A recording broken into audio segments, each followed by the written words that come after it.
Hello dear students, my name is doctor Johit Gupta. आज की इस वीडियो में हम स्टडी करेंगे कॉम्पटन इफेक्ट, जो कि CSIR NET, GATE, JEST, BARC, TIFR, master cadre, lecturer cadre, assistant professor, इन सभी एग्जाम्स के लिए बहुत ही ज़्यादा इंपॉर्टेंट टॉपिक है। नाउ लेट अस अंडरस्टैंड कि कॉम्पटन इफेक्ट क्या होता है। सबसे पहले जो कॉम्पटन इफेक्ट दिया था, that was given by the scientist named A.H. Compton, जिसके नेम पे ही इसका नेम पड़ा है, एंड इसके लिए उसे नोबेल प्राइज़ भी मिला था इन द ईयर 1927।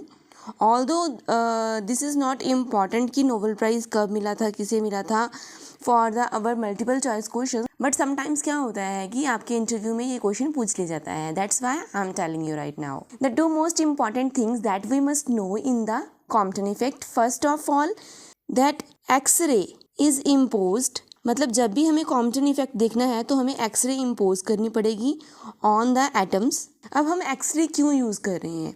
बिकॉज देखो, जो हमारी एक्सरे होती है उसकी जो फ्रीक्वेंसी होती है, ठीक है, वो बहुत ही ज़्यादा कम होती है। जब फ्रीक्वेंसी कम होगी इट मीन्स उसकी जो वेवलेंथ है वो ज़्यादा होगी। इसी वजह से कॉम्पटन इफेक्ट में एक्सरेज को यूज़ किया जाता है। Second most important thing that we have concluded in the Compton effect की जो लाइट है वो हमारी पार्टिकल नेचर को डिस्क्राइब करेगी। So the light shows particle nature. अब देखो, कॉम्पटन इफेक्ट में बेसिकली क्या हुआ कि जो हमारी स्क्रीन थी, ठीक है, स्क्रीन जो है वो डिफरेंट एटम्स की मिलके बनी हुई होती है। इस पे हमने एक्सरेज को इंसिडेंट करवाया। जब हमने एक्सरेज को इंसिडेंट करवाया तो हमें दो तरह की रेडिएशंस देखने को मिली। एक वो रेडिएशंस जिनकी जो वेवलेंथ थी वो हाई थी, एक रेडिएशन ऐसी बाहर निकली जिनकी वेवलेंथ ज़्यादा थी, एंड दूसरी रेडिएशंस ऐसी बाहर निकली जिसकी वेवलेंथ हमारी इंसिडेंट रेडिएशन की वेवलेंथ के इक्वल थी। One with wavelength similar to that of incident radiations, ठीक है। अब क्वेश्चन आता है यहाँ पे कि ऐसा क्यों हो रहा है कि एक ही तो वेवलेंथ ज़्यादा निकली एंड दूसरी की जो वेवलेंथ है वो इसके बिल्कुल इक्वल थी जितनी हमारी इंसिडेंट रेडिएशन हमने डाली थी। तो ऐसा क्यों हो रहा है? Suppose this is your screen, हमने इंसिडेंट रेडिएशंस को इम्पोज किया। इसमें जो हमारे एटम्स हैं, एटम के अंदर क्या है, इलेक्ट्रॉन्स प्रेजेंट हैं, एंड जब हमने इंसिडेंट लाइट को इम्पोज किया तो कुछ एनर्जी जो हमारी इंसिडेंट लाइट की थी वो यूज़ हो गई इसे रिकॉइल करने में, मतलब अपनी जगह से डिस्प्लेस करने में, इलेक्ट्रॉन को अपनी जगह से डिस्प्लेस करने में कुछ एनर्जी जो है वो खर्च हो गई। देन जो हमारी इंसिडेंट रेडिएशन की एनर्जी थी वो उसकी वैल्यू में क्या आ गया, डिक्रीज़ आ गया, एंड जिसके कारण हमें पता है कि energy is directly proportional to that of the frequency. मान लो हमने न्यू फ्रीक्वेंसी की लाइट को इंसिडेंट करवाया and some of the energy spend in recoiling of the electron, then क्या होगा, जो हमारी बची हुई एनर्जी होगी ऑफ दिस रेडिएशन तो उसकी एनर्जी जो है वो डिक्रीज़ हो जाएगी, एंड एनर्जी डिक्रीज़ हो गई तो उसकी फ्रीक्वेंसी भी डिक्रीज़ हो जाएगी, एंड जब फ्रीक्वेंसी डिक्रीज़ होती है हमें पता है कि वो वेवलेंथ के इन्वर्सली प्रोपोर्शनल होती है, तो वेवलेंथ इंक्रीज़ हो जाती है। तो इस तरह हमें एक हायर वेवलेंथ की जो रेडिएशन है वो देखने को मिलेगी। एंड समटाइम्स क्या होता है, देखो, एक टाइम तो है कि इलेक्ट्रॉन जो है रिकॉइल हो गया।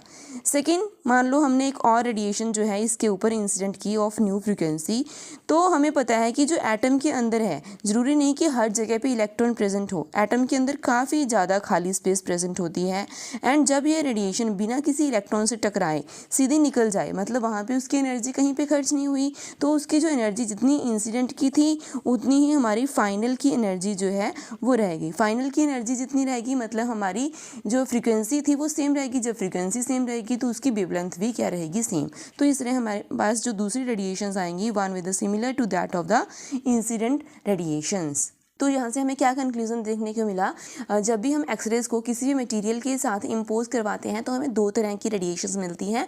वन इज़ अ मॉडिफाइड जिसकी वेवलेंथ जो है इंसिडेंट से ज़्यादा होती है, अनदर इज़ अ अनमॉडिफाइड जिसकी वेवलेंथ जो है वो सेम रहती है जैसी हमारी इंसिडेंट लाइट की थी। अनदर इम्पॉर्टेंट पॉइंट इज़ कि जो कॉम्पटन इफेक्ट का फिनोमिना है, ठीक है, वो बेसिकली कितनी एनर्जी चाहिए होती है एंड बेसिकली कितना एटॉमिक नंबर चाहिए होगा हमें स्क्रीन का। तो ये बात हमें याद रखनी है कि जो एनर्जी चाहिए वो हमें मीडियम रेंज की चाहिए। इसी वजह से हम एक्सरेज को यूज़ करते हैं, बिकॉज एक्सरेज की जो एनर्जीज होती हैं वो मीडियम रेंज की होती हैं। एंड उसके बाद जो हमारे पास एटॉमिक नंबर चाहिए, मतलब जिस एटम के साथ जाकर वो कोलाइड करेगी तो उसका जो साइज़ है वो हमें कम चाहिए, मतलब हमें इलेक्ट्रॉन्स जो हैं वो कम्प्लीटली फ्री नहीं चाहिए। Electron should not be completely free, but electron जो है वो कम्प्लीटली फ्री नहीं होने चाहिए। बट इलेक्ट्रॉन कम्प्लीटली फ्री होने का जो यहाँ पे कोई स्ट्रिक्ट बाउंडेशन नहीं है, जैसा कि हमारे फोटो इलेक्ट्रिकल इफेक्ट में हमने देखा था कि उसमें इलेक्ट्रॉन हमें फ्री चाहिए ही नहीं था, क्योंकि अगर इलेक्ट्रॉन फ्री हो जाता है उसमें तो हमारा फोटो इलेक्ट्रिकल इफेक्ट तो करना बेकार ही है ना। एंड अगर आपने फोटो इलेक्ट्रिकल इफेक्ट की वीडियो नहीं देखी देन फोटो इलेक्ट्रिकल इफेक्ट की वीडियो जाके देख ली, सो दैट कि आपको फोटो इलेक्ट्रिकल इफेक्ट के बारे में भी अच्छे से पता लग जाए। नाउ लेट अस अंडरस्टैंड कि यह कॉम्पटन इफेक्ट एक्चुअली में होगा कैसे।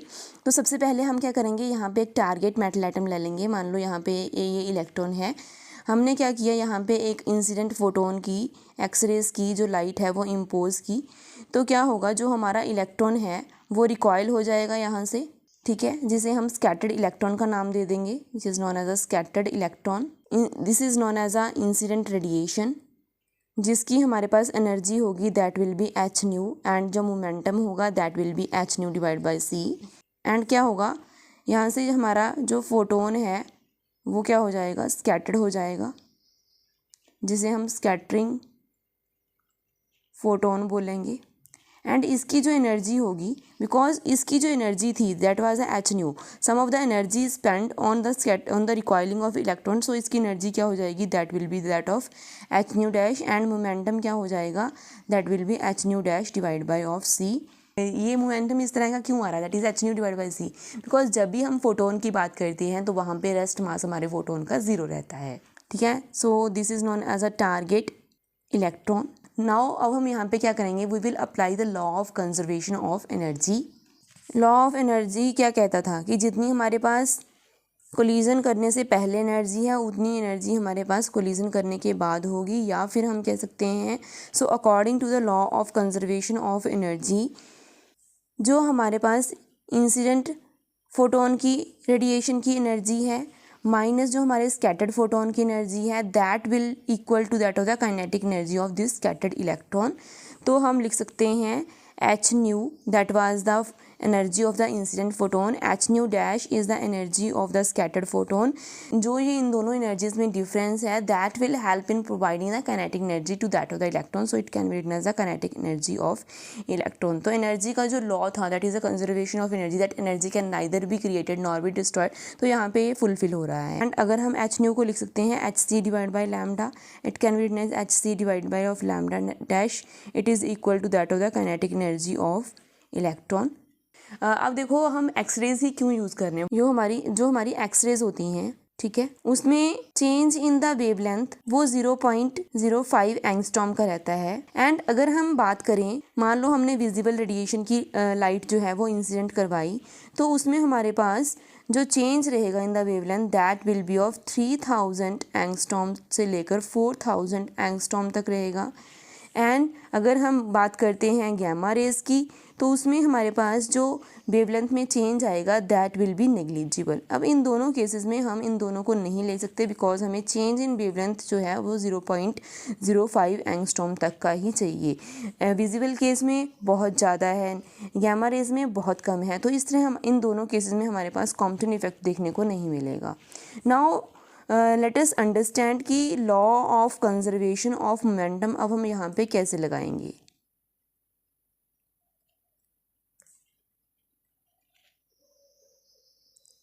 तो मैं वो डायग्राम दोबारा बना रही हूँ, थोड़ा शॉर्ट फॉर्म में बना रही हूँ। यहाँ पे हमारे पास क्या था, इंसिडेंट फोटोन था, ठीक है, एंड यहाँ से हमारा जो स्कैटर्ड हो गया फोटोन, और यहाँ से हमारा इलेक्ट्रॉन जो है वो रिकॉयल हो गया था। एंड जो हमारा स्कैटर्ड फोटोन है, मान लो वो एंगल बना रहा है phi with that of the x axis, and जो हमारा स्कैटर्ड इलेक्ट्रॉन है that is making angle theta with that of the x axis. And हमें पता है कि जो इंसिडेंट फोटोन की मोमेंटम था that was H nu divide by of C था, ठीक है। एंड अगर हम इनकी मोमेंटम को कंपैरिजन करें that is of the scattered photon, तो इसके दो कंपोनेंट्स हो जाएंगे। First one will be H nu dash divide by c into of cos of phi, and इस तरफ इसका जो कॉम्पोनेंट होगा that will be H nu dash divide by c into of sine of phi. And जो हमारा momentum होता है हमें पता है, एंड जो हमारा इलेक्ट्रॉन होता है, इलेक्ट्रॉन का हमें पता है कि उसके पास मास प्रेजेंट होता है, तो उसके पास मोमेंटम कितना होगा, हम मान लेते हैं p। एंड ये भी हमारे पास दो कॉम्पोनेंट्स में डिवाइड हो जाएगा, one will be p cos theta and in this direction it will be p of sine theta. ठीक है, तो अगर हम यहाँ पे on the horizontal axis that is on the x axis क्या करें, law of conservation of momentum लगाएं, तो क्या हो जाएगा, momentum that is before the collision that is H nu divide by c and momentum after the collision is H nu dash divide by c cos phi plus of p cos of theta. So it will become h nu dash upon c into of cos of phi plus p of cos of theta, and इसे हम मान लेंगे equation number 2। Now let us consider the law of conservation of momentum along the y axis। y axis में क्या है हमारे पास, before the collision तो x एक्सिस की तरफ ही हमारा जो फोटोन है वो जा रहा था, तो इसका मोमेंटम भी सिर्फ x एक्सिस की तरफ होगा। तो हमारे पास before the collision momentum along the y axis is 0 and after the collision जो हमारे पास पॉजिटिव y एक्सिस की तरफ जो हमारा मोमेंटम कॉम्पोनेंट है which is h nu dash divide by c into of sine phi, and जो negative y axis की उसे हम लिख सकते हैं which is minus p into of sine of theta, and इस इक्वेशन हम मान लेंगे इक्वेशन नंबर 3। अब इन तीनों इक्वेशंस को 1 नंबर इक्वेशन, 2 नंबर इक्वेशन एंड 3 नंबर इक्वेशन को कंबाइन करने के बाद हमारे पास जो नेट कंक्लूजन आएगा that will be lambda dash minus lambda is equals to h upon m naught c into 1 minus of cos of phi. If you are preparing for some subjective type of paper, like if you are student of BSc or MSc and you want the detailed solution, then it is given in our notes। जो भी student CSIR NET GATE JEST BARC TIFR master cadre lecturer cadre मतलब जिसमें objective type के questions आते हैं, तो उन्हें full details की जो है आई थिंक ज़रूरत नहीं है, तो वो सिंपल ये रिजल्ट जो है वो याद कर सकते हैं, that is lambda dash minus lambda h lambda dash minus lambda is equals to h upon of m naught c 1 minus of cos phi. So this relation is the most important relation for the Compton effect.